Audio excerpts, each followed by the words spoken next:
vamos a dar comienzo a este segundo webinar. En primer lugar, desde la plataforma de Familia o Derecho os queremos dar una afectuosa bienvenida y agradeceros a todos vuestra participación en este segundo webinar que organizamos con el título ¿Qué profesionales deben intervenir para solventar eficazmente una crisis familiar? Y que responde al segundo de los 7 retos o claves para un debate público en la Agenda 2020-2030 en materia de infancia, familia y capacidad, tal y como propuso nuestro presidente, don Xavier Abel, en un artículo que publicó en Confilegal y que podéis ver en nuestra página web. Este segundo reto responde a la idea de la interdisciplinariedad, que es una de las características identificativas de la plataforma Familia y Derecho, pues estamos plenamente convencidos que para abordar de forma seria y resolver correctamente cualquier conflicto en el ámbito familiar, hacen falta profesionales de distintos ámbitos, tales como psicólogos, trabajadores sociales, mediadores o coordinadores de parentalidad. De ahí que la plataforma esté integrada por todo este tipo de profesionales. Es por ello de varios ámbitos, todos ellos socios fundadores de la plataforma Familia y Derecho, a los que queremos mostrar públicamente nuestro más sincero agradecimiento por su total entrega y disponibilidad de forma totalmente altruista a este proyecto. También quiero enviar un cariñoso saludo a 2 personas muy admiradas y queridas que me constan que están hoy conectadas y que son los excelentísimos señores don José Antonio Seijas Quintana y don Xavier Ocarja Muñoz. Y tenemos el enorme privilegio de que sean también socios fundadores de la plataforma, a los que también queremos agradecer públicamente su entrega y disponibilidad totalmente desinteresada a esta plataforma. Así, en primer lugar, contamos esta tarde hoy con la presencia de doña Mercé Mira y Cortadellas, reputada abogada de familia, mediadora y abogada colaborativa, además de ser la presidenta de la Sociedad Catalana de Abogados de Familia, fundada en el año 2003 y que cuenta en la actualidad con más de 300 socios en toda Cataluña y las Islas Baleares. Y es también una gran defensora y luchadora por la especialización en familia. En segundo lugar, tenemos hoy con nosotros a don José Luis Utrera Gutiérrez, magistrado del Juzgado de Primera Instancia número 5 de Málaga, con competencia exclusiva en materia de familia, sobradamente conocido en este ámbito, además de muy querido y respetado, y sin duda uno de los referentes en derecho de familia en este país, quien no ha leído su fantástica guía básica para un buen divorcio, y con una trayectoria impecable. Además, ha sido una de las personas que más ha defendido y más ha luchado por una jurisdicción especializada en familia y un gran defensor de la mediación familiar y de poner en marcha también iniciativas muy interesantes siempre para una justicia de mayor calidad. Entre ellas os quiero destacar la más reciente que José Luis llama una justicia amable para un divorcio responsable, y que consiste en un programa de acogida personalizada en casos de divorcio contencioso.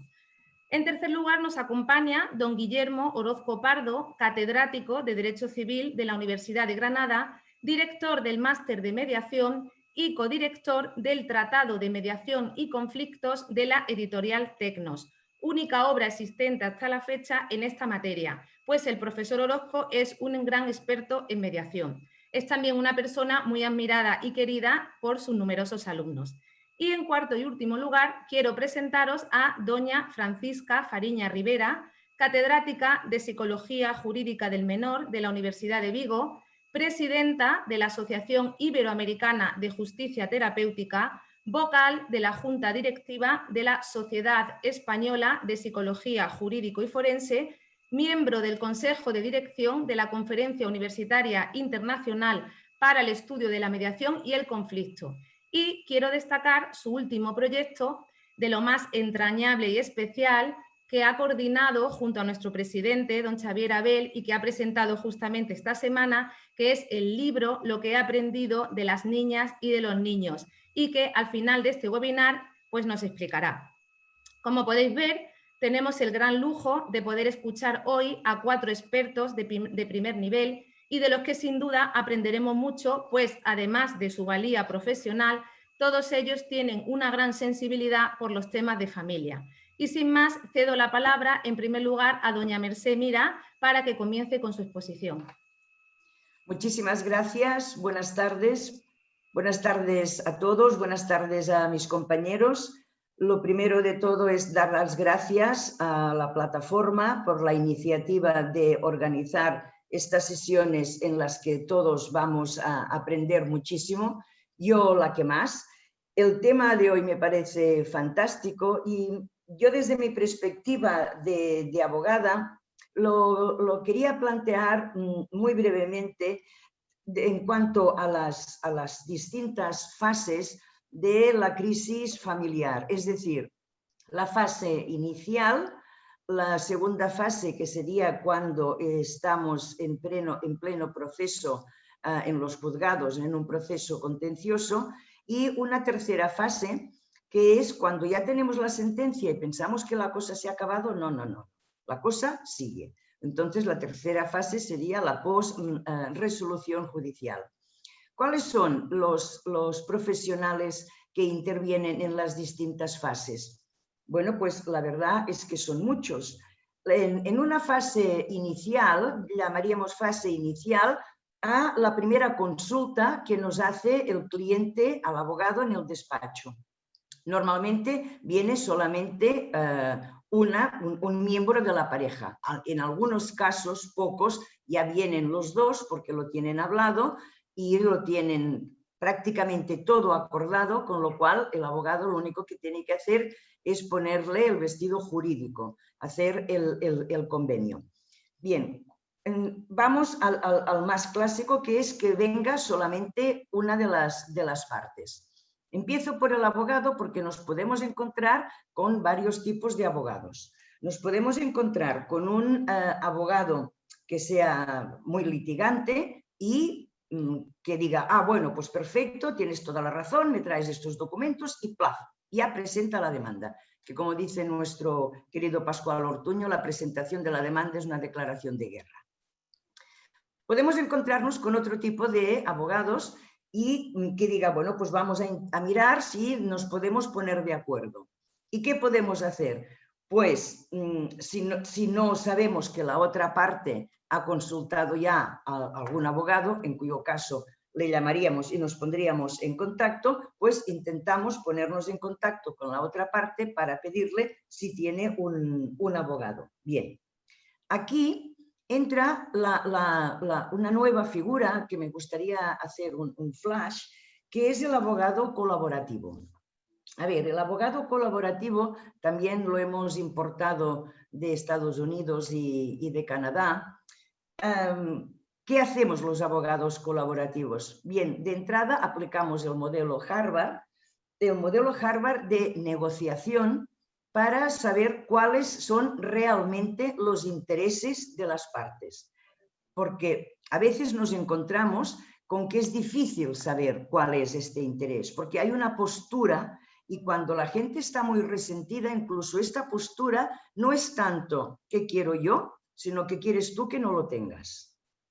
En el derecho colaborativo, la ventaja es que es una negociación respetuosa, honesta y a cuatro bandas, que llamamos. ¿Por qué? Porque el cliente participa en todo momento. Participa tanto preparando las sesiones con su abogado como participa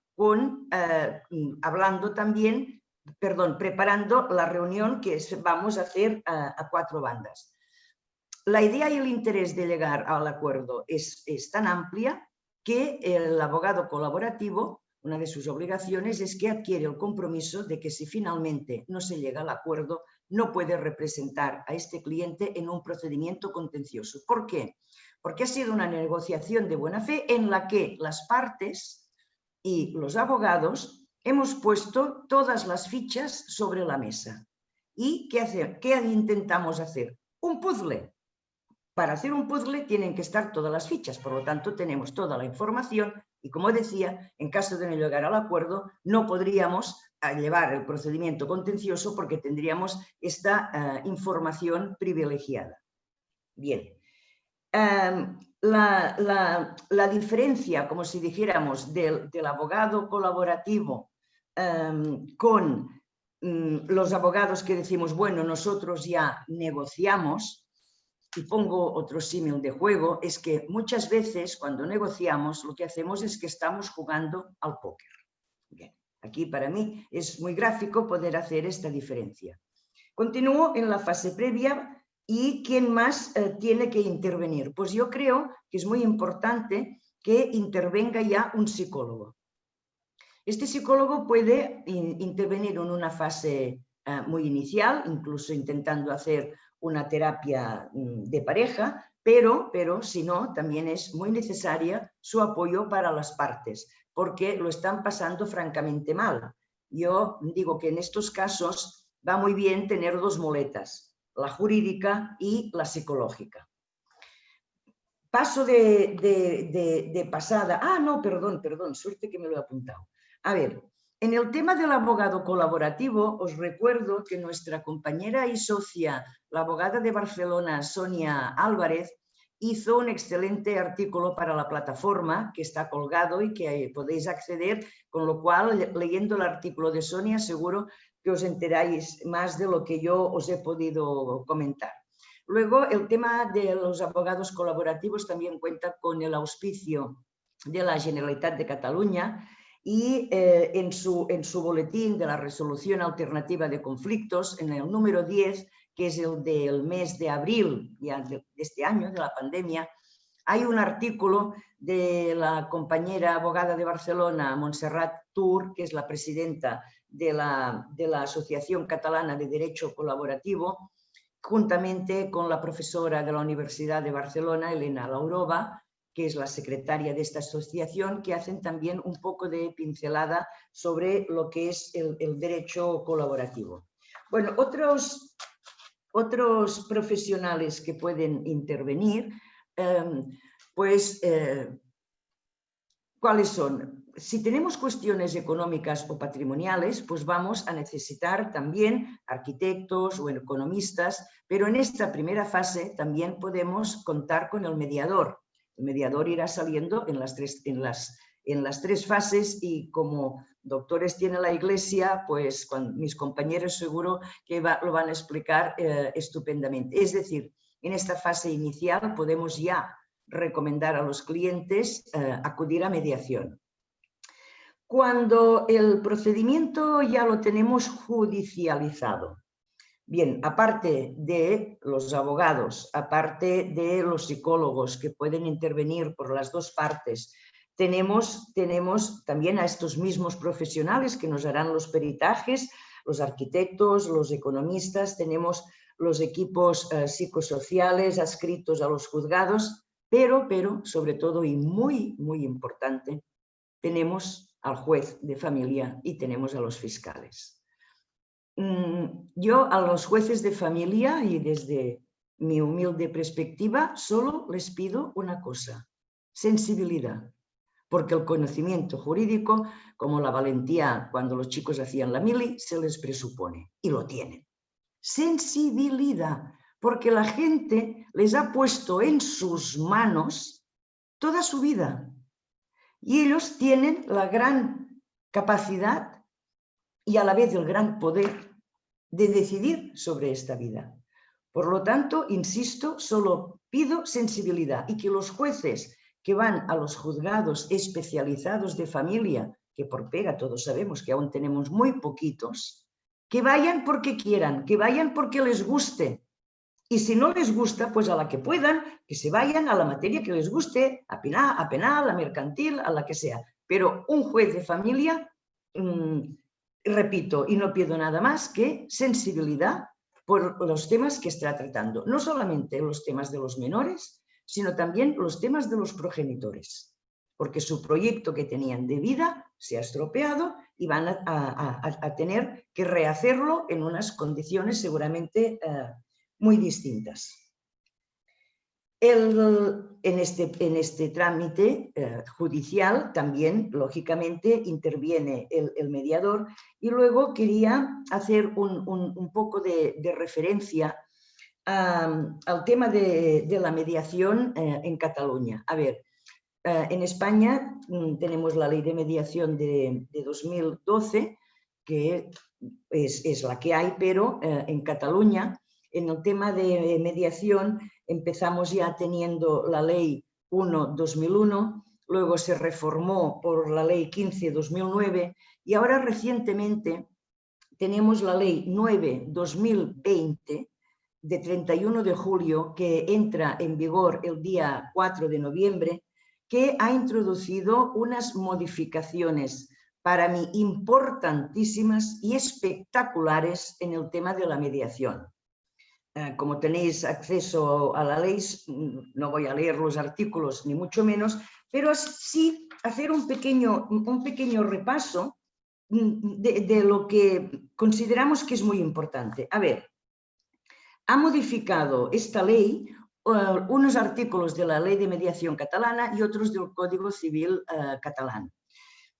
Y ha introducido una disposición adicional cuarta dirigida a los colegios profesionales, en los que les dice que tienen la obligación de que sus colegiados cumplan, porque ahora tenemos esta obligación, cumplan con la obligación de informar a sus clientes de las medidas alternativas de la resolución de los conflictos y, en este caso, básicamente el tema de la mediación.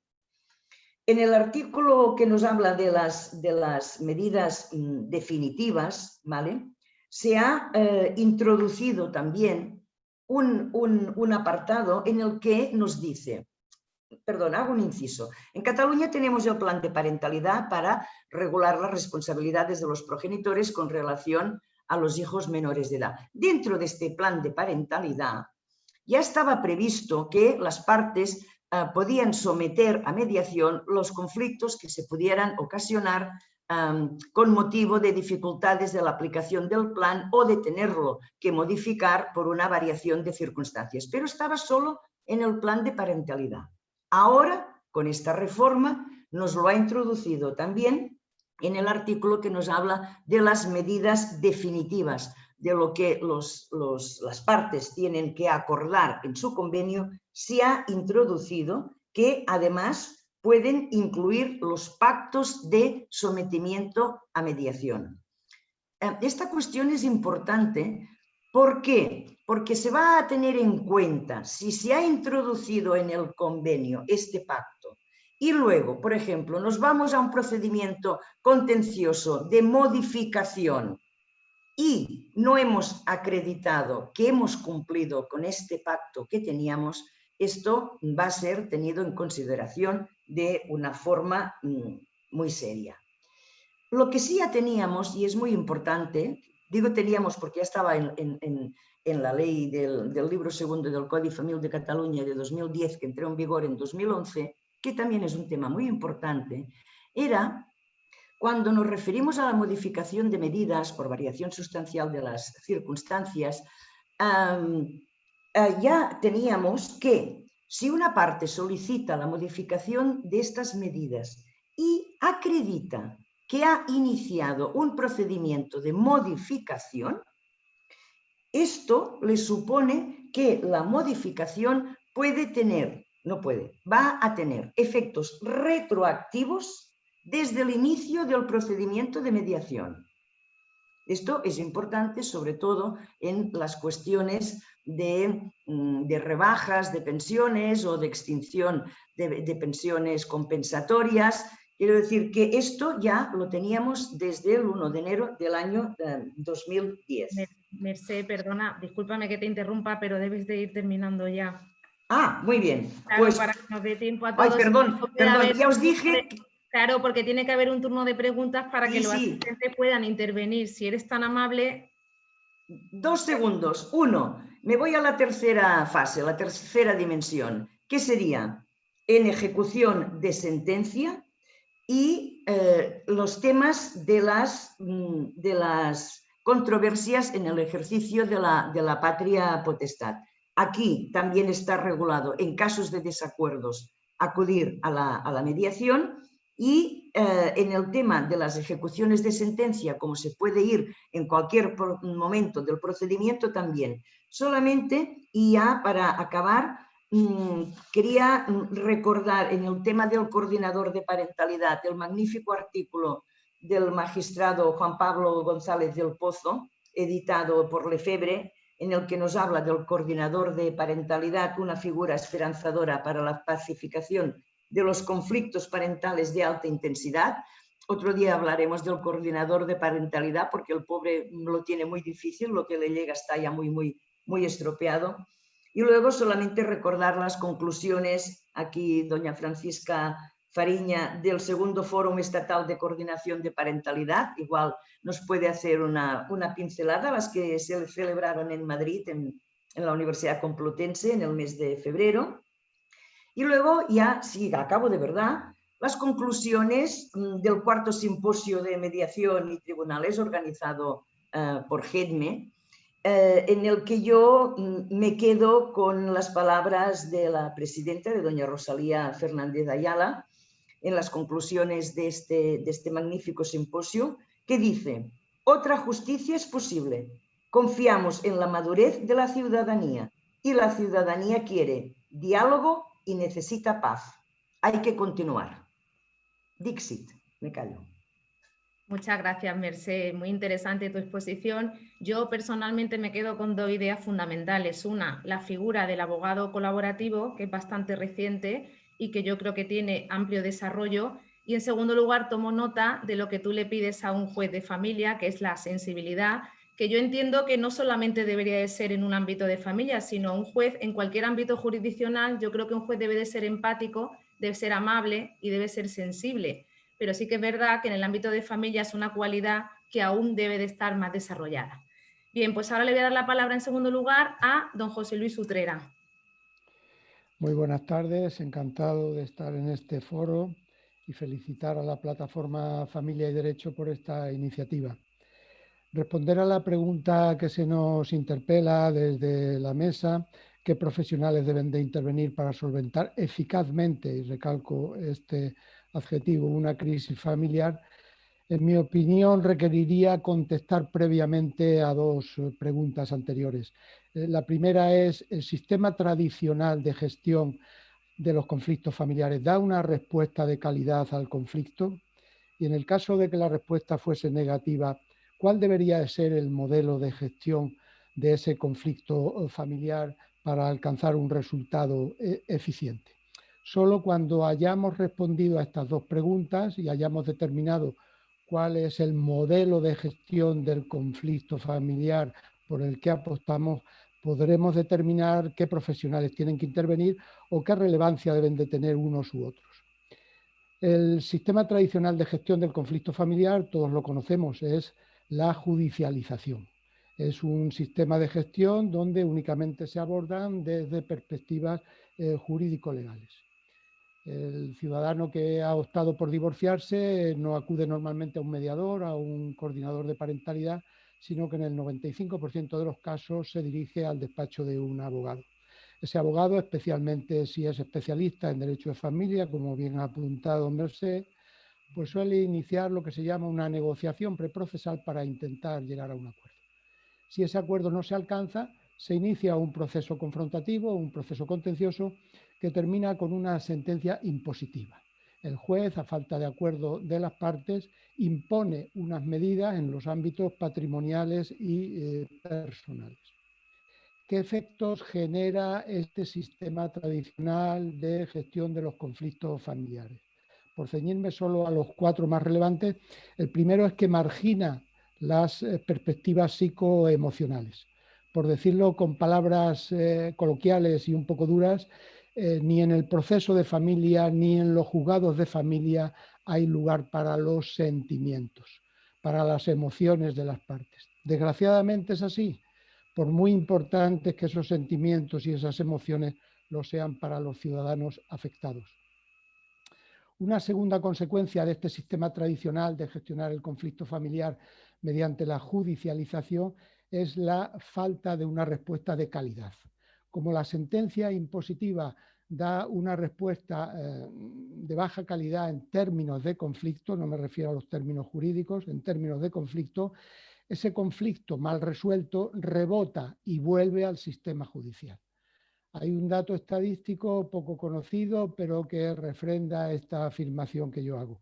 1 de cada 3 procedimientos judiciales que vemos los jueces de familia son procesos repetitivos, es decir, se refieren a parejas que ya han tenido una sentencia anterior.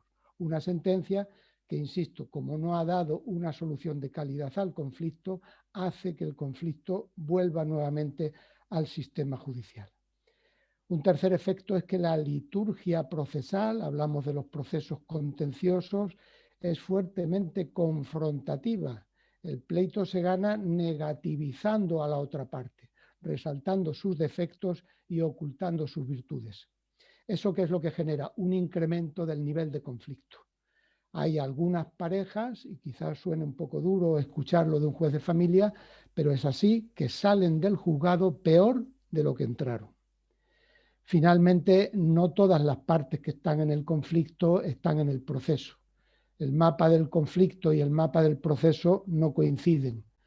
Personas que tienen un papel muy importante en el conflicto no son escuchadas ni hablan en el proceso. Corolario, conclusión de este sistema tradicional de gestión de los conflictos familiares es una clara insatisfacción de los ciudadanos con respecto a su resultado. Los ciudadanos ven defraudadas sus expectativas puestas en el sistema judicial.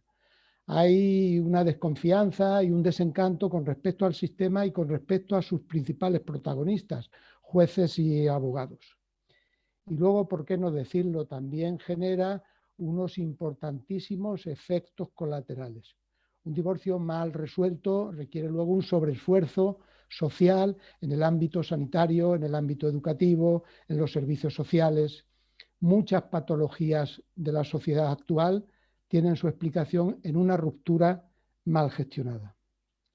Por tanto, debemos de concluir que el sistema tradicional no da una respuesta eficiente. Es más, me atrevería a decir, y lo digo desde la experiencia de 24 años como juez de familia, que el sistema tradicional de gestión de los conflictos familiares en algunos casos termina siendo un sistema perverso. Y para que no parezca una butad personal o una afirmación exagerada de quien habla, les invito a todos ustedes a que vean la película Historia de un matrimonio. Probablemente muchos ya la conocerán. Pero esa película escenifica muy bien qué es lo que pasa con un conflicto familiar cuando entra en la ruleta del sistema jurídico legal.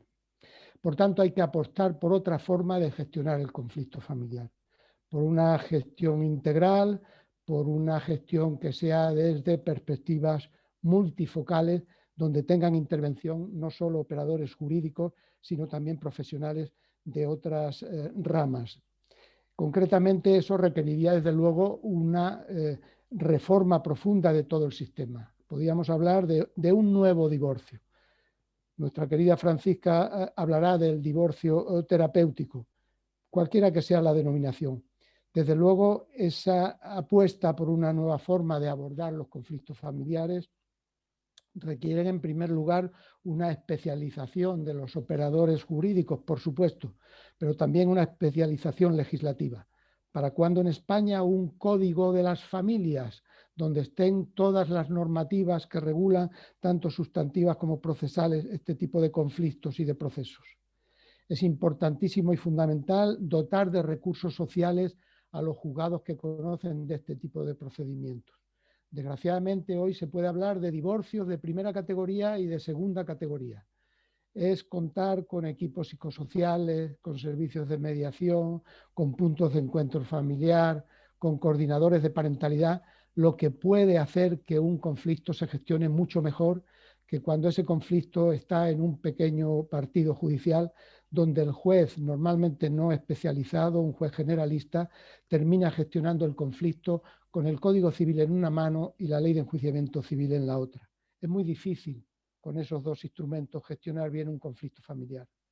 Hay que fomentar la mediación intrajudicial, pero sobre todo la mediación prejudicial, porque el lugar natural de la mediación es antes del proceso, como bien ha apuntado Mercé. Y desde luego hay que fomentar acciones tendentes a incrementar la información a los ciudadanos de las perspectivas no jurídicas de su conflicto. El ciudadano llega al juzgado muy falto de información.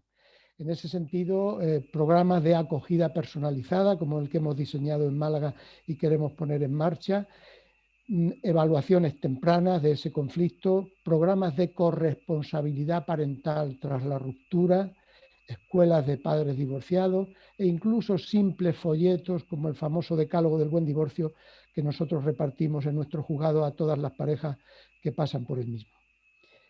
Conclusión de todo esto es que si desde luego hay que apostar por una perspectiva y una metodología integral y multidisciplinar, hay que apostar por otros tipos de profesionales, además de los operadores jurídicos. ¿Qué papel tienen que desempeñar esos profesionales? En una primera fase preprocesal, desde luego, informar de los aspectos psicoemocionales relevantes de las rupturas parentales, especialmente en relación a la corresponsabilidad parental tras la ruptura. Ahí el papel fundamental lo juegan los psicólogos, los trabajadores sociales, los profesionales de los servicios sociales e incluso los equipos técnicos de los juzgados.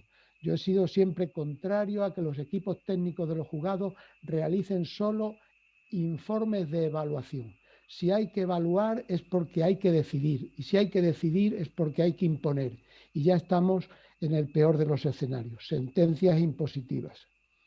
Hay profesionales tendentes a evitar el conflicto, mejor dicho, a evitar el proceso. Ahí hablaríamos de los mediadores. Y luego profesionales para ayudar al juez a tomar las decisiones cuando no haya otro remedio, como son los profesionales de los equipos psicosociales o los peritos externos que intervienen haciendo informes de evaluación. Y finalmente, profesionales que ayudan a los jueces en la ejecución de las resoluciones judiciales. Profesionales de los puntos de encuentro familiar, profesionales de los servicios de intervención, terapia por ruptura y desde luego los coordinadores de parentalidad.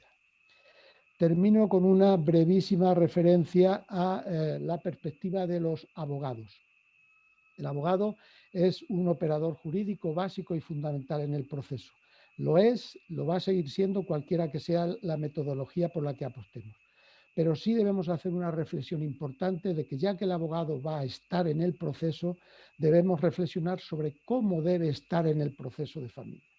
Desde luego no debe estar el abogado en un proceso de familia como está en un proceso civil y no digamos ya en un proceso penal o de otro tipo. Ha de tener presente siempre las cargas emocionales que hay en ese tipo de conflictos, las relaciones de continuidad que deben de tener las partes cuando hay hijos menores. El contrario no debe ser un enemigo al que se aniquile, porque ese contrario, ese enemigo va a ser el padre o la madre con quien haya que acordar la primera comunión o los cursos que tiene que realizar el niño en el extranjero. El objetivo del proceso de familia no es tanto conseguir la tutela judicial mediante el vencimiento en el proceso de una de las partes, sino ayudar a esas partes a asumir sus nuevos roles familiares tras la ruptura. Y desde luego un papel fundamental en la fase preprocesal del abogado es evitar el proceso contencioso mediante la negociación o la mediación. Todavía hay muchos abogados que llegan a los juicios sin haber hablado ni siquiera por teléfono con el otro abogado contrario. Y luego en la fase procesal, desde luego el discurso persuasivo del abogado debe ser lo menos beligerante posible. Hay interrogatorios en los juicios que parecen destinados más a molestar, a incordiar, permítaseme la expresión, a la otra parte, que a obtener datos relevantes que sean de interés para el procedimiento. Y desde luego resaltar la importancia, como bien ha señalado Mercé, en la elección del abogado. La felicidad de muchos grupos familiares va a depender de que escojan un abogado colaborativo, razonable, sensato, que ponga paz en ese conflicto y no que incremente su nivel de conflictividad. Y termino con una frase que yo creo que resume el sentido de mi intervención. Un divorcio, cualquier divorcio, pero especialmente si afecta a hijos menores, es algo demasiado importante, recalco, demasiado importante para dejarlo en manos solo y exclusivamente de abogados y de jueces. Muchas gracias. Muchas gracias, José Luis, por tu brillante exposición. Me ha gustado mucho la individualización que has hecho tan clara de todos los efectos negativos o perversos del sistema tradicional de la gestión del conflicto familiar, y me quedo con que hay que apostar por otra forma de gestión integral del conflicto que llamas el nuevo divorcio y que requiere no solamente una especialización de todos los profesionales, sino de una especialización legislativa. Tiene ahora la palabra el profesor don Guillermo Orozco. Hola, buenas tardes. En primer lugar, quiero agradecer a la plataforma que haya contado conmigo este concurso para un evento en el que están presentes personas a las que conozco en su mayoría y además a las que les reconozco su talla profesional y humana. Y por tanto, para mí es una satisfacción grande el poder estar aquí hoy con vosotros, con todos los miembros de la mesa y también, como no, con los participantes a los que no puedo ver, pero siento que tengo a mi lado. Como profesor acostumbrado a dar clases de 2 horas, obviamente necesito someterme a un esquema para no abusar del tiempo, para que la moderadora no se vea obligada a moderarme. Yo quiero empezar utilizando 3 frases, 2 de ellas prestadas y la tercera mía.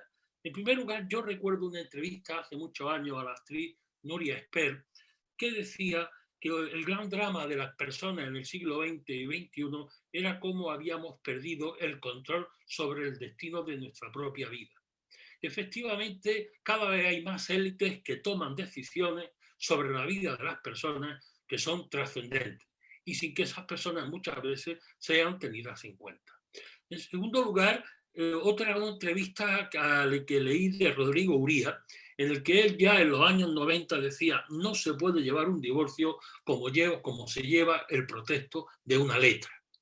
Y en tercer lugar, algo de Jean-François Six: el divorcio es un peldaño en la escalera de la vida. Si ese peldaño no se coloca adecuadamente y firmemente, esa escalera va a quedar resentida hacia arriba, pero también hacia abajo.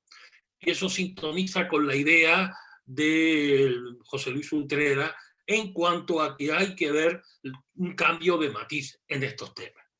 Yo voy a hablar básicamente de la mediación y del mediador como sujeto que debe estar presente en estos ámbitos y cuál sería su papel y qué él puede aportar. Pero tengamos presente que sobre todo todos vamos a trabajar en un contexto como es el derecho de familia, un derecho interdisciplinar, no bien organizado ni bien regulado, un derecho en el que, por ejemplo, la temática de menores, como dice el filósofo José Antonio Marina, está basada en normas que nos tienen desorientados, porque son normas inconexas, inconcretas y muchas veces hasta contradictorias y continuamente modificadas que no permiten asentar. Porque no hay menor, hay menores. No hay familia, hay familias. Además, no sabemos definir bien cuál es el ámbito de intervención del orden público en el contexto del derecho de familia y hasta dónde llega la autonomía de la voluntad cada vez más limitada en un contexto jurídico en el que predominan los llamados derechos función o potestades. No son prerrogativas de un sujeto, sino que son más bien deberes que se le imponen disfrazados del ejercicio de un derecho. Y aquí es donde va a venir la mediación. La mediación sirve a la seguridad jurídica preprocesal, a mí no me gusta llamarle antiprocesal, sino a la seguridad jurídica en el ámbito o en la fase preprocesal, pero también en la propia fase procesal, en la mediación intrajudicial, la que llamaríamos postprocesal. Muchas veces un mediador puede o una mediadora ser muy útil en la fase de ejecución y mantenimiento y modificación de medidas post sentencia, pero también, ¿por qué no?, la extraprocesal o llamada mediación privada. Significa, de alguna manera, devolver el poder de decisión sobre el conflicto a los propios autores del conflicto. Ese es el milagro que hay que buscar, que quienes han ocasionado el conflicto lo solucionen. Y ahí es donde tiene que aparecer el mago. Por eso Javier Ale habla siempre de la magia de la mediación, porque realmente tiene que hacer magia. ¿Qué puede aportar la mediación y el mediador? Primero, un proceso abierto, no formal, y que busca reparar y equilibrar las posiciones de las partes. Recordemos que una de las cosas que le pide el Código Europeo, el Código Deontológico Europeo a los mediadores es que equilibren la posición de las partes en cuanto a la negociación en el seno del conflicto. Las partes, todos lo sabemos, no son iguales. En segundo lugar, con la reforma operada en el año 2005, como yo le digo a mis alumnos, nosotros ya no tenemos un divorcio causalista, pero eso no quiere decir que la causa haya desaparecido. La causa sigue existiendo. Otra cosa es que aparentemente la causa no llegue al juzgado, pero la causa motiva el conflicto e interfiere continuamente el conflicto. Y además el legislador todavía no ha reformado del todo el código y sigue buscando la culpabilidad en los divorcios y para decidir ciertos tratamientos, por ejemplo, en donaciones por razón de matrimonio o en las indemnizaciones por nulidad. En segundo lugar, un proceso en el que se supere la dualidad ganador-perdedor, es decir, algo que no enfrente, algo que busque unir más que enfrentar. Además, tiene que ser un tercero independiente, pero también transparente, que sepa generar un marco de confianza. Y eso significa que debe fomentar la idea de que toda la información que se le comunica al mediador no solo va a ser confidencial.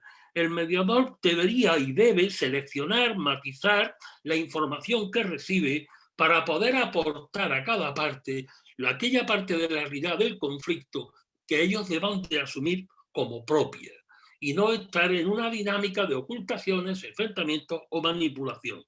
Además, debe de dirigir siempre el proceso hacia un resultado positivo, de alguna manera terapéutico, como luego les van a hablar a ustedes. ¿Por qué? Porque estamos ante un acuerdo subjetivo.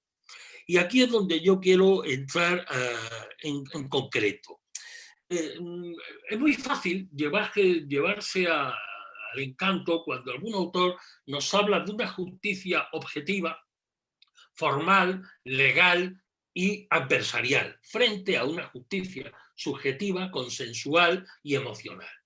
Ciertamente los sentimientos y las emociones han de ser tenidos en cuenta en estos procedimientos, cosa que en el juzgado es muy difícil que entren. ¿Por qué? Porque el juez trabaja sobre los efectos del conflicto, es decir, aquello que se le alega y prueba. El mediador fundamentalmente va a trabajar sobre las causas del conflicto. Y aquí lo subjetivo emocional hay que tenerlo muy presente. Y nuestro legislador lo ha tenido muy presente, y si no, no tienen ustedes más que ver la maravillosa definición del interés superior del menor, como nos habla de sus deseos, de sus sentimientos, a ver cómo averigua un juez cuál es el deseo y el sentimiento en cada caso de un menor cuando lo tenga en el juzgado. Por tanto, yo no entiendo que aquí nosotros tengamos que entrar en una dicotomía de justicia subjetiva, emocional, que une frente a una justicia adversarial que enfrenta. Eso lo tenemos que superar porque deslegitima la justicia. Y la justicia al final siempre es una. De manera que para nosotros lo que se tiene es que cambiar la idea de la mediación como técnica alternativa. Miren, en algunas ocasiones será una alternativa razonable y en otras ocasiones será un elemento constructivo de colaboración complementario, accesorio, necesario para la tarea judicial. Y por tanto no hay que plantearlo así. Este planteamiento además dio lugar en el año 2000 a un enfrentamiento muy fuerte entre abogados y mediadores en los Estados Unidos, que fue puesto de relieve por el profesor Scott Hughes cuando se debatía el acta uniforme de mediación en los Estados Unidos.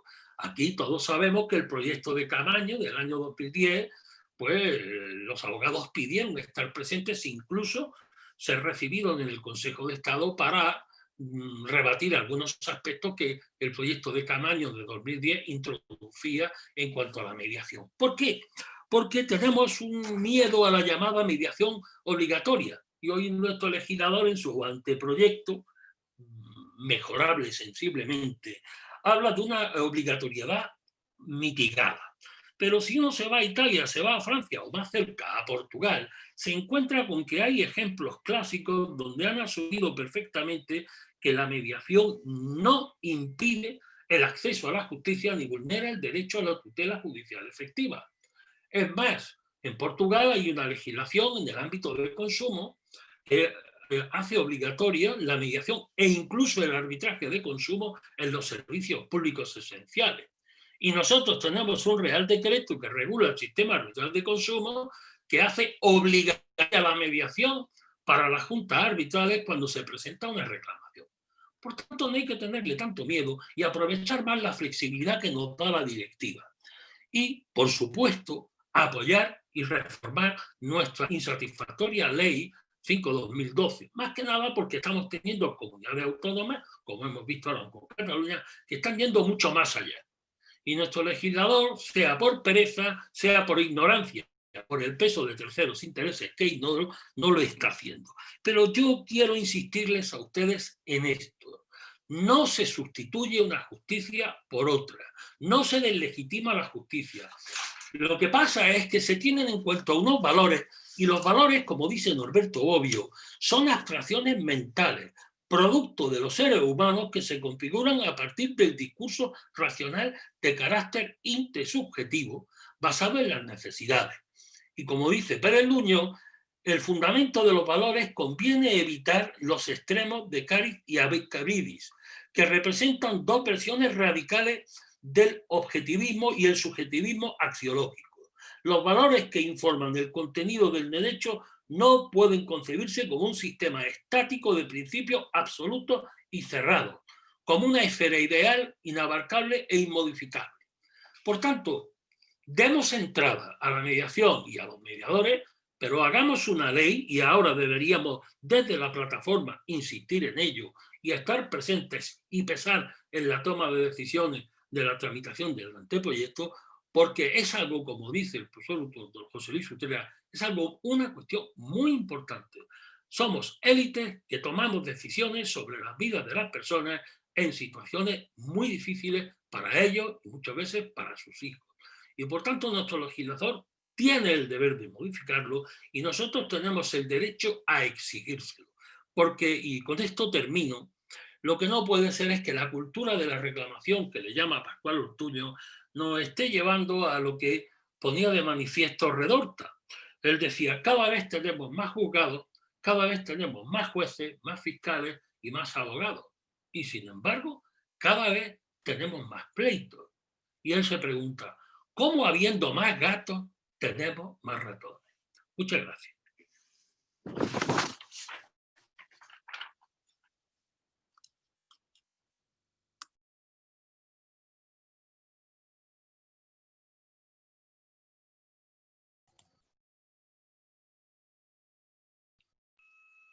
Disculpen que no había activado el micrófono. Muchísimas gracias, Guillermo, por tu magnífica exposición.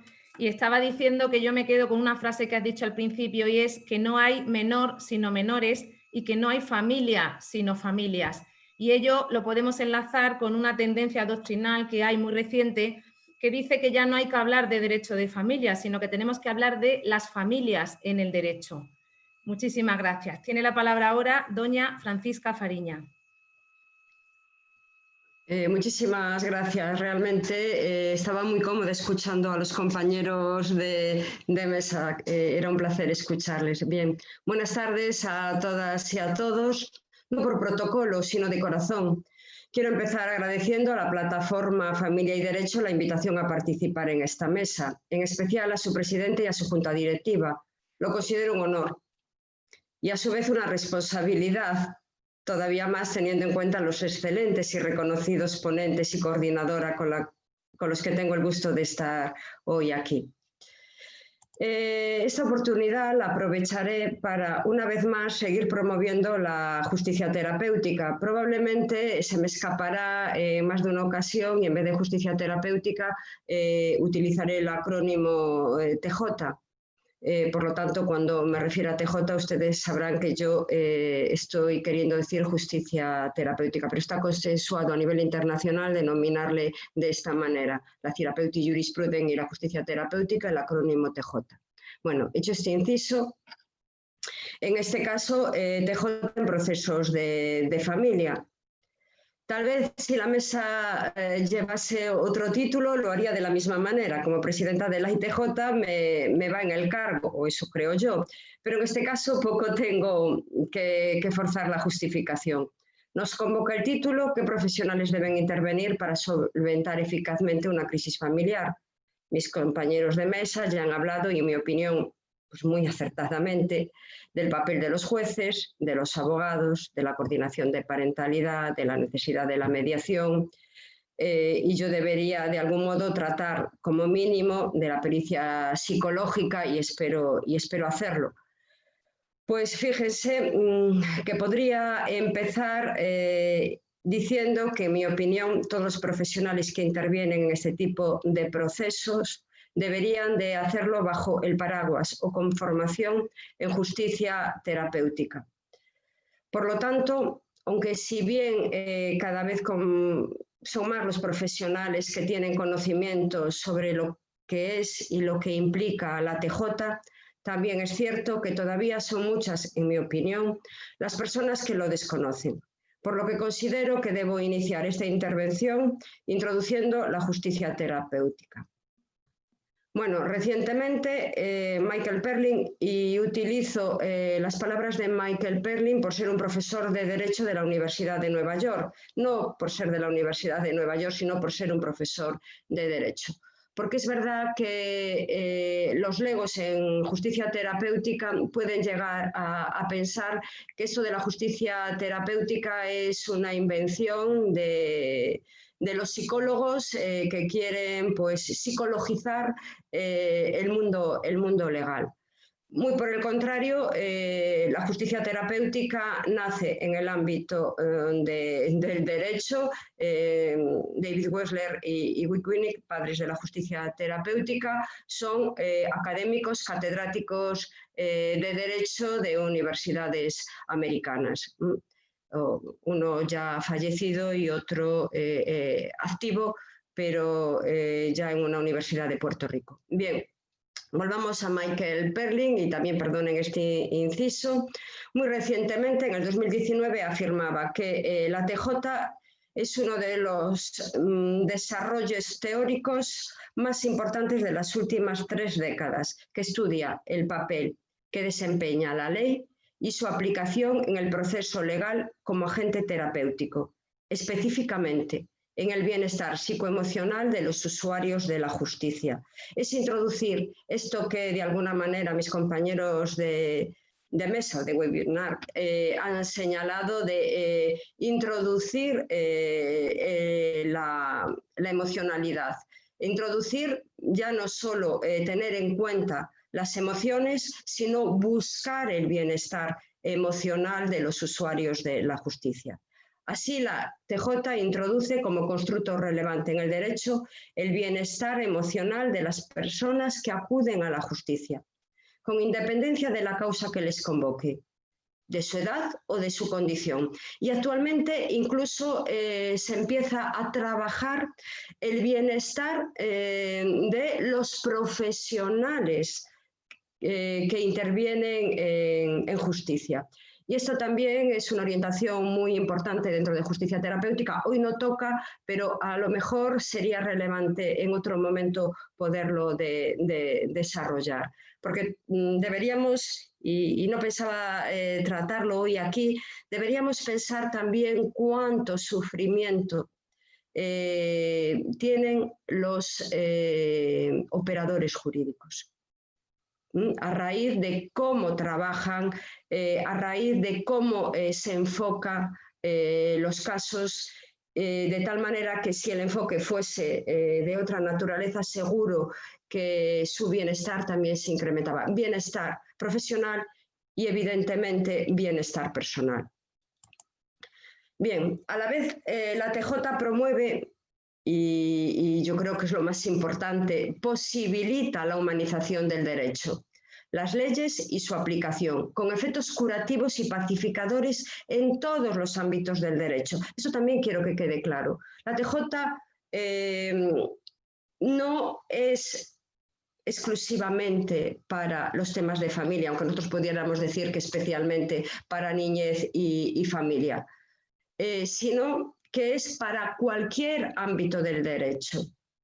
Piensen en cualquier ámbito del derecho y TJI se puede aplicar. Tanto lo pueden asumir sus leyes, es decir, las leyes pueden tener orientación de justicia terapéutica, en España algunas la tienen ya, como después las actuaciones y los procedimientos pueden estar con enfoque o pueden ser con enfoque de justicia terapéutica. Decíamos que, claro, evidentemente nosotros Especialmente vemos la aplicación en el derecho de niñez y de familia, y no por el contexto de esta intervención, sino porque entendemos que armonizar, pacificar y promover el bienestar en la sociedad requiere que las personas menores de edad, pero también las personas adultas, disfruten de familias en las que exista armonía, paz y bienestar psicoemocional. Y en crisis familiares esto se tambalea e incluso se destruye. Mis compañeros de mesa ya lo han señalado. Mercé decía, necesitamos jueces sensibles. Y necesitamos jueces sensibles, necesitamos abogados sensibles, necesitamos psicólogos sensibles, necesitamos todos los operadores, no solo con sensibilidad, sino también con formación específica sobre la temática como la plataforma Derecho y Familia viene exigiendo. Bien, uno de los principios básicos de la TJ es la dignidad. Como afirma también el mismo autor Perlin, no creo que podamos escribir o pensar con fundamentos sobre la TJ sin tomarnos en serio el papel de la dignidad en el proceso legal.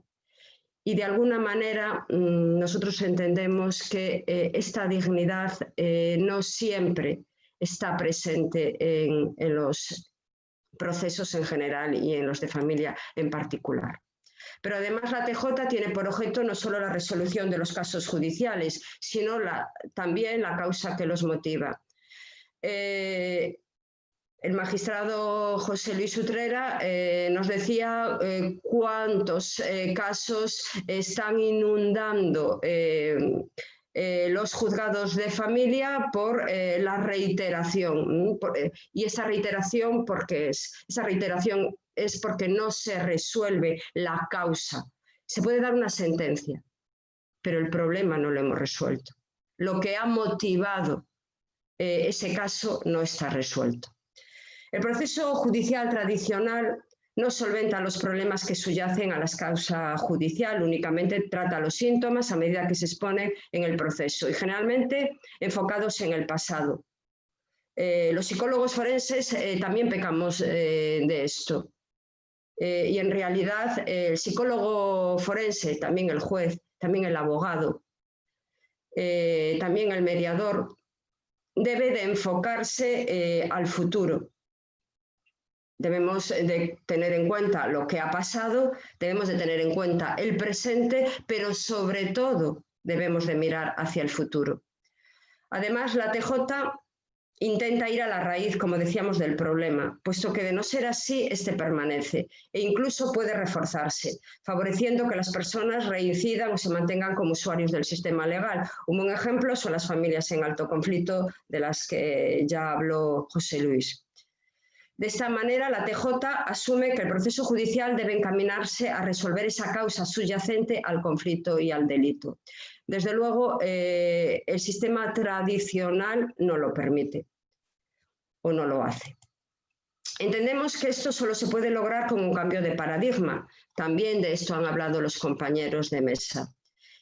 Es algo que académicos y profesionales comprometidos, como los de esta mesa, están exigiendo internacionalmente, desde diferentes foros y en publicaciones científicas. Y ese paradigma, como ya pueden presumir, en mi opinión, y también en el de muchos otros académicos y profesionales, es el de TJ. Solo como mero ejemplo. La prestigiosa revista Family Law Review ha publicado múltiples artículos en los que se pone de relieve la necesidad de la justicia terapéutica en procesos de familia. Y en el próximo año, en el 2021, dedicará un monográfico a TJ. Bien, somos conscientes que en diferentes lugares de nuestro Estado existen experiencias muy acordes a lo que defiende la TJ. Por ejemplo, en buena medida lo que se lleva a cabo en el Juzgado de Málaga, impulsado, como todos sabemos, por José Luis Utrera.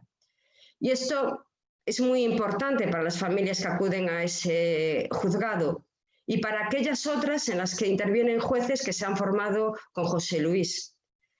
Pero esto lo entendemos insuficiente, puesto que todas las familias que viven la ruptura de pareja de sus progenitores y en especial todos los niños y niñas implicados tienen el mismo derecho que los de Málaga a que su caso se trate con un enfoque marcadamente terapéutico o, en palabras de Mercé, con sensibilidad.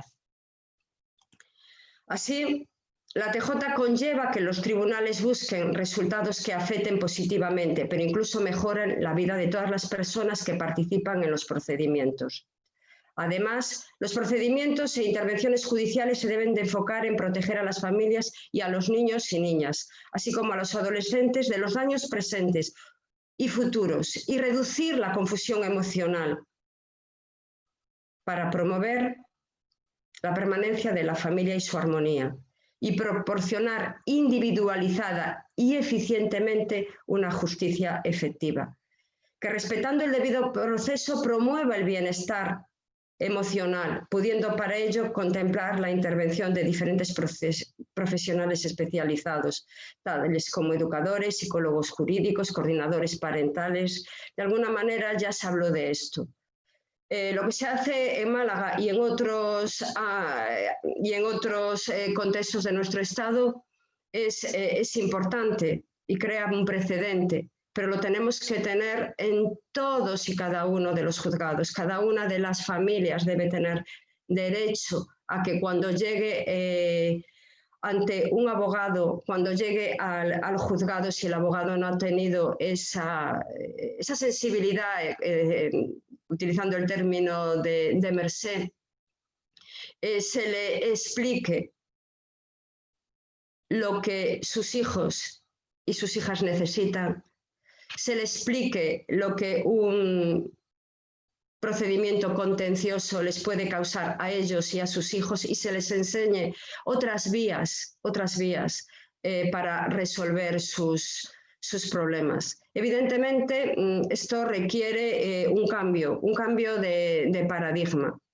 Requiere además de un cambio en las leyes que de alguna manera el catedrático de Derecho Civil Guillermo Orozco ha también solicitado. Requiere una formación de los operadores jurídicos. La academia no nos está enseñando este enfoque. Muy por el contrario, nos enseña el enfoque opuesto.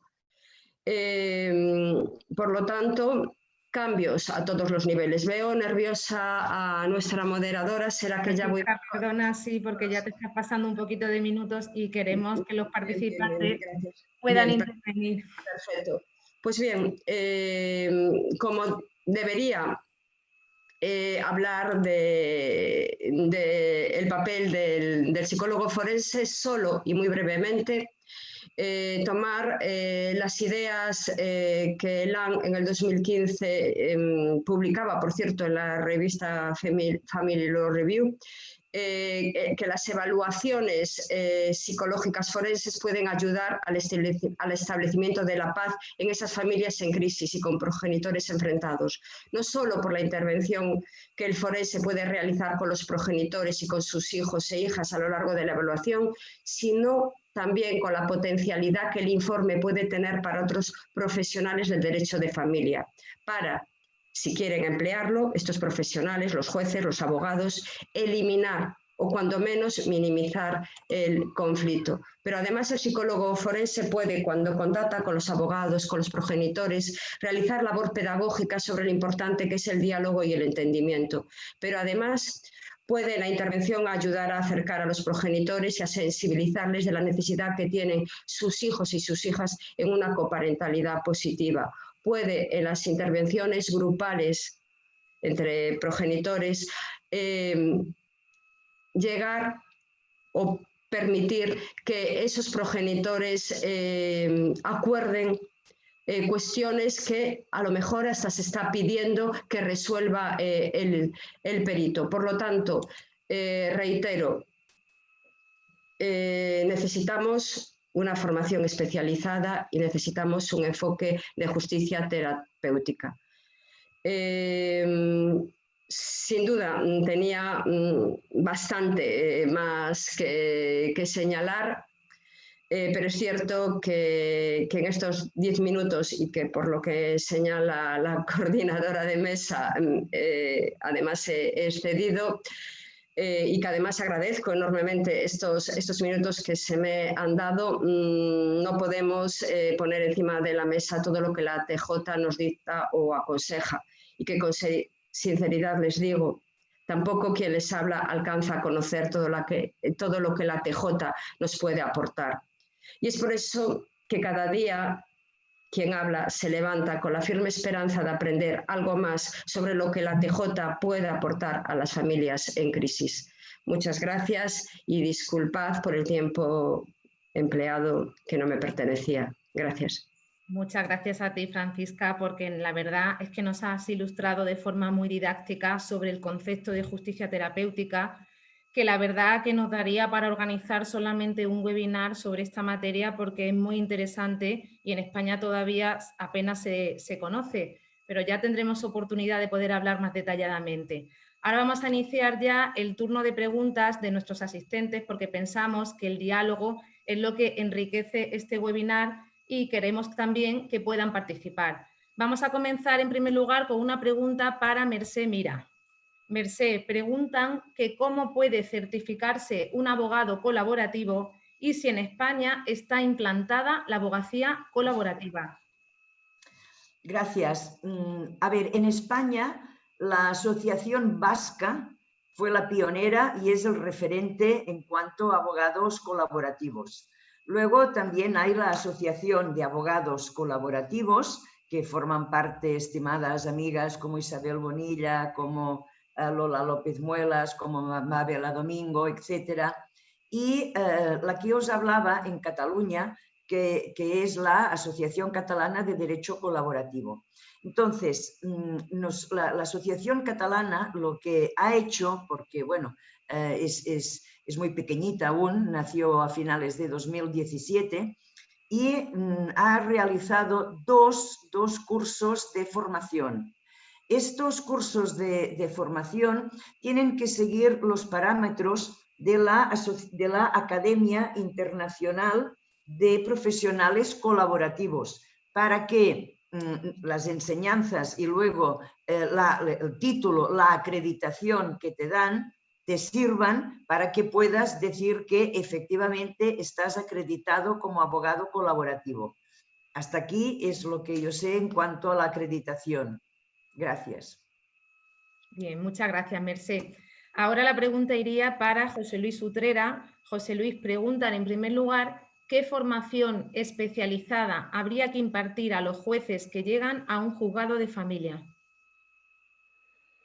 Bueno, yo considero que desde luego sería básico para un juez de familia pues tener unas nociones elementales de dinámica de conflictos, por supuesto de mediación familiar, nociones básicas de psicología y sobre todo lo más importante sería apostar por un cambio en la cultura jurisdiccional. Yo siempre cito como ejemplo de lo que no debe ser la formación de un juez y de un juez de familia, que en el temario de oposiciones de jueces y fiscales haya todavía un tema que se denomina, y cito de memoria, la transacción, el allanamiento y el desistimiento, dos puntos, formas anormales de terminación del proceso. Es decir, mientras sigamos inculcando a los futuros jueces que la mejor solución de un conflicto y de un proceso es la sentencia impositiva, desde luego estaremos haciendo un flaco favor a que cambie el paradigma de la tutela judicial efectiva, que afortunadamente ya en numerosas normas jurídicas se viene a reconocer que no pasa necesaria ni inexcusablemente, como ha señalado Guillermo Orozco, por el proceso confrontativo, sino que hay otras formas de tutela judicial que pueden ser perfectamente encajables dentro del sistema.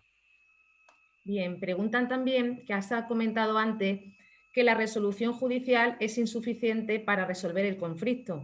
Y la pregunta sería, ¿en qué medida empeora la respuesta judicial la solución al conflicto cuando el juez no está especializado? Bien, la especialización de los jueces de familia, por supuesto, siempre es positiva porque tienes unos conocimientos que no se adquieren cuando eres un juez generalista. La especialización, hay que recordar que en España de los jueces de familia es una especialización de facto, porque no existe esa especialización. Sigue siendo todavía tremendamente un agravio comparativo que haya especialidades en conflictos mercantiles, en conflictos laborales y en cambio en conflictos familiares pues no haya esa especialización jurisdiccional. Desde luego la especialización siempre es un plus, no es una garantía absoluta, pero sí un plus para poder gestionar mejor ese tipo de conflictos. Y sobre todo porque normalmente el juez especializado desarrolla su trabajo en una ciudad que suele contar con algunos de los recursos que hemos enunciado como básicos y fundamentales para una mejor gestión del conflicto familiar. Bien, muchas gracias. Ahora la pregunta iría para el profesor Guillermo Orozco. Guillermo, en primer lugar pregunta que cuál es tu criterio sobre el anteproyecto de la ley de mediación. Perdona, tienes que encender el micrófono, Guillermo. Vamos a ver, el anteproyecto, es mejor tener un anteproyecto de mejora que no tener nada. Eso evidentemente, pero para mí sigue sin ser satisfactorio. Primero, no está bien definida la figura del mediador profesional. No está bien definida.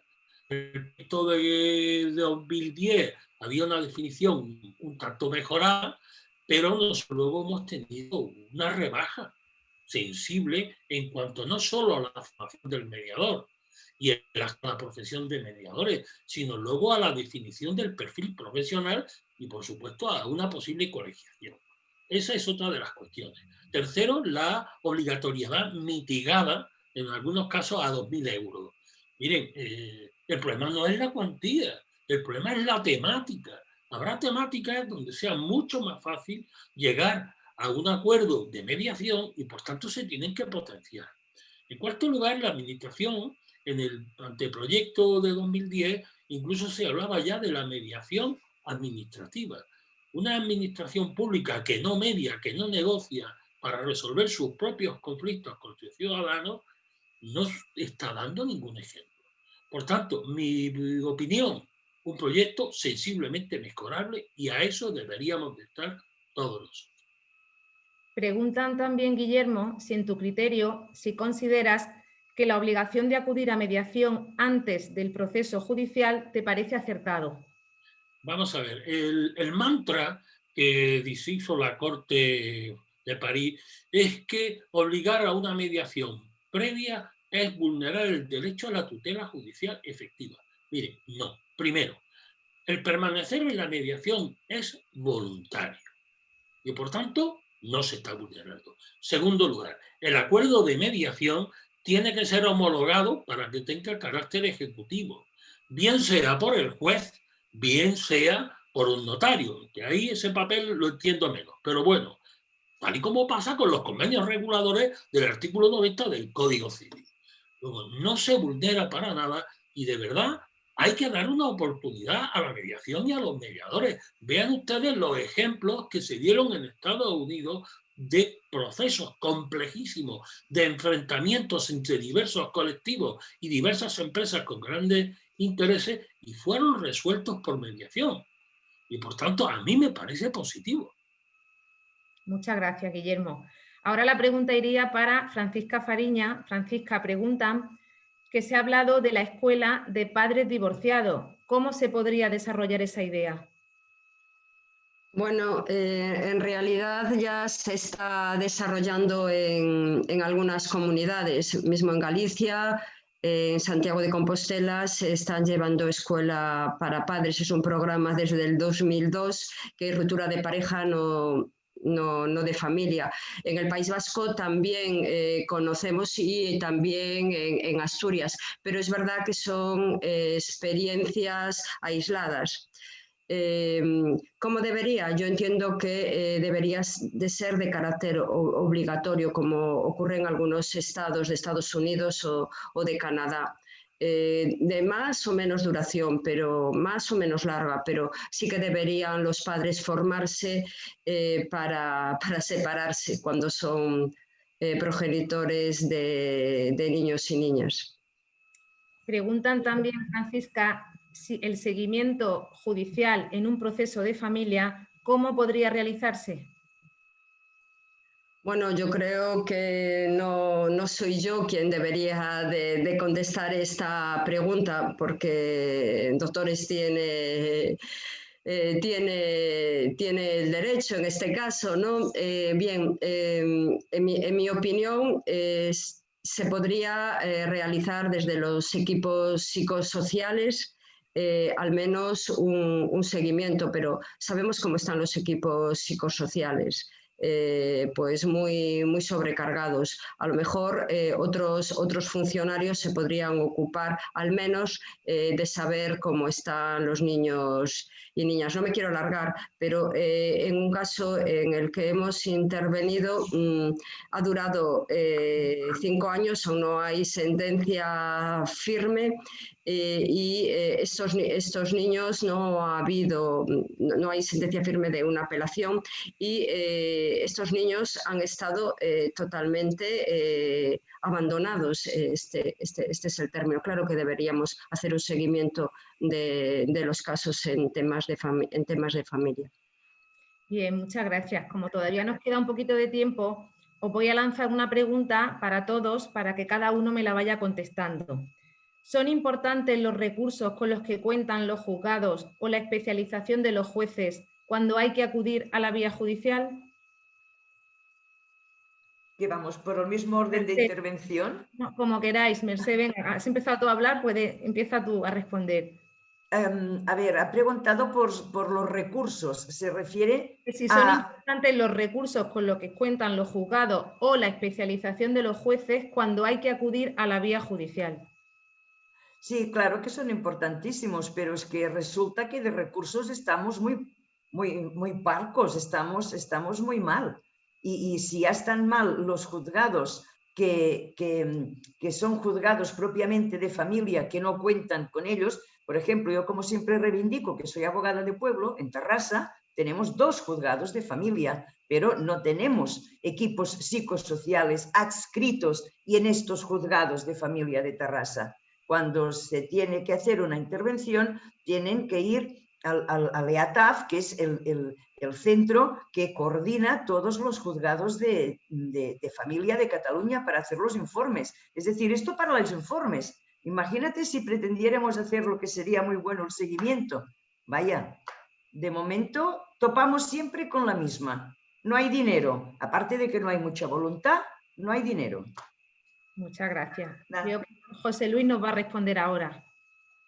Por mi parte, desde luego, es una afirmación rotunda. Yo creo que además deberíamos de tratar, y ahí quizá hay que hacer un poco de autocrítica a todos los que estamos apostando por una nueva forma de gestionar los divorcios, que es que no hemos sabido transmitir a la sociedad la importancia o en perspectiva negativa el coste social de las malas rupturas. Invertir en familia, invertir en recursos de apoyo a los juzgados de familia no es un gasto, es a la larga un ahorro social. De ahí que yo haya mencionado esos daños colaterales que generan las rupturas mal gestionadas. Sería un ahorro en el ámbito sanitario, en el ámbito educativo, en los servicios sociales, etcétera, etcétera.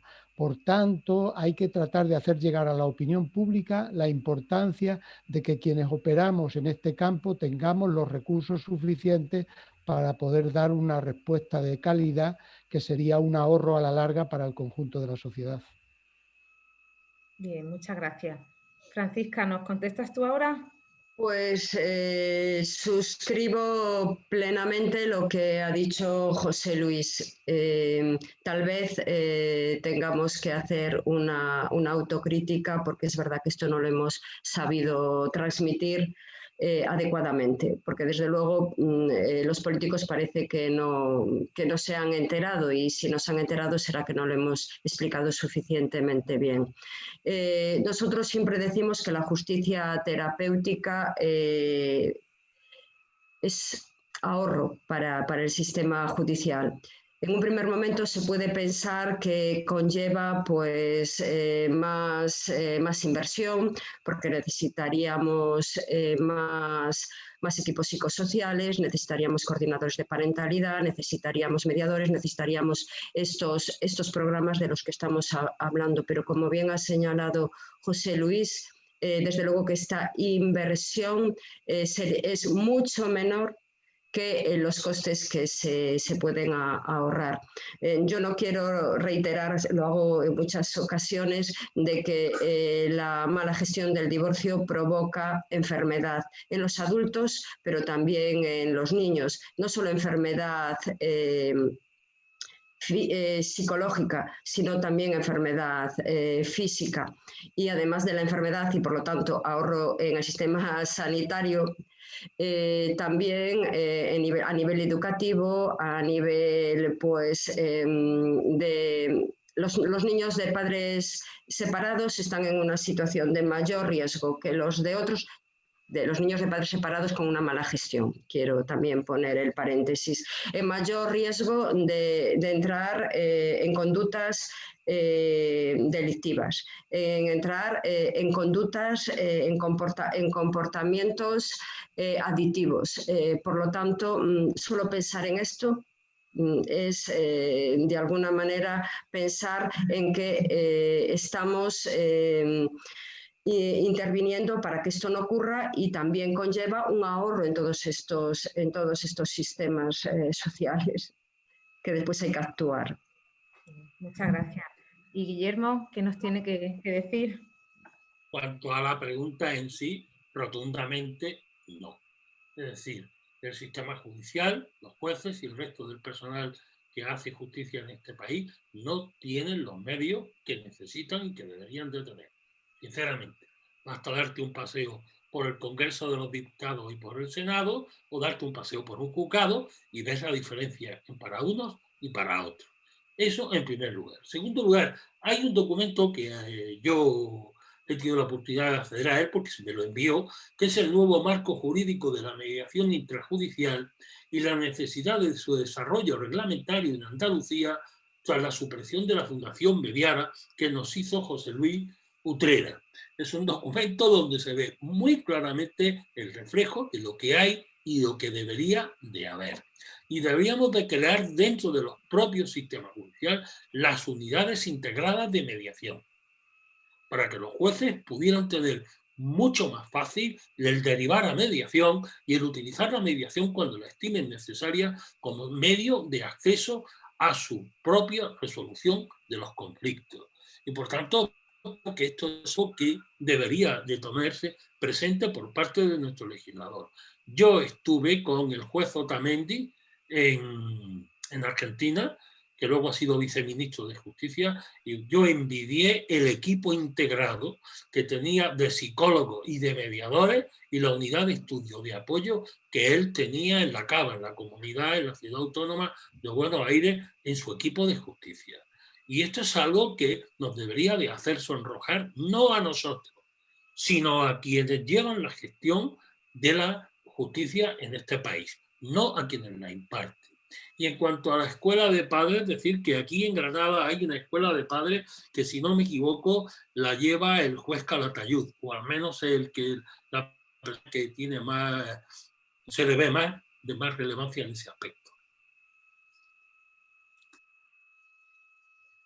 Bien, pues muchísimas gracias a todos. Ha llegado ya la hora de dar por finalizado este webinar.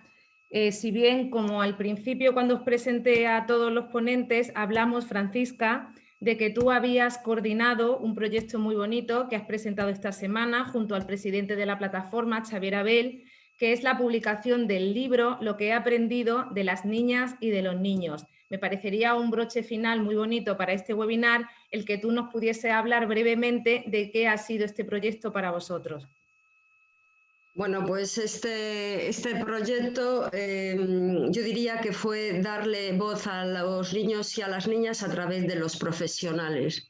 Si bien el título es lo que he aprendido de las niñas y de los niños, y lo cierto es que así se enfoca en cada uno de los capítulos, en cada una de las historias, porque, bueno, tenemos que adelantar esto. Es un libro que cada autor profesionales altamente reconocidos van contando una historia o una anécdota que han vivido como profesionales con un niño o con una niña. Y tienen que extraer unas conclusiones sobre el aprendizaje que han tenido con ese niño o con esa niña.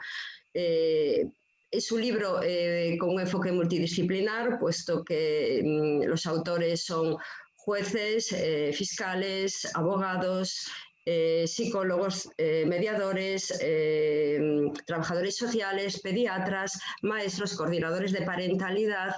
Y bien, decíamos que a través de la historia le dan voz al niño y a la niña y nos permite reflexionar sobre todo esto que hoy hemos estado hablando, la necesidad de un cambio para protegerlos, para defenderlos de una manera distinta a lo que lo estamos haciendo, porque realmente en sus historias o en muchas de las historias que se narran, se va viendo ese sufrimiento, ese dolor, lo que a ellos les importa, lo que a ellos les interesa, lo que ellos necesitan. Es un libro que se lee, yo entiendo que muy bien. Todos los que nos han dado feedback sobre él, quienes lo han leído, por tanto, nos dice que se lee muy rápido, que es muy ágil y que es muy, muy, muy motivador. Y es muy motivador para profesionales y es muy motivador también, y eso es lo que esperamos, también para los padres y para las madres. No sé si esto es suficiente o si me he excedido. No, muchas gracias, Francisca. Bueno, hemos enviado ya el libro a todos nuestros socios que lo pueden ya leer. Disculpa, lo más importante es que es un proyecto de la plataforma Derecho y Familia, que todas son historias. Francisca, permíteme que te corrija un poco, en colaboración también con la Universidad de Vigo, que todo hay que decirlo, y que tenemos también que agradecer. Bien, como decía, todos los socios ya pueden disponer de ese libro que los hemos enviado por correo electrónico y mañana también estará colgado en nuestra página web para que todos aquellos que no sean socios pues lo puedan también descargar y se lo puedan leer porque van a disfrutar muchísimo de la lectura del libro. Y ya con esto vamos a dar por cerrado este webinar. Me despido de todos los asistentes, vuelvo a dar las gracias a los panelistas de hoy por su colaboración totalmente desinteresada y por el alto nivel de este webinar y emplazo a los asistentes al próximo webinar que tendrá lugar el próximo día jueves 26 de noviembre a la misma hora con el título Las familias en el derecho en la aldea global. Hasta luego y buenas tardes.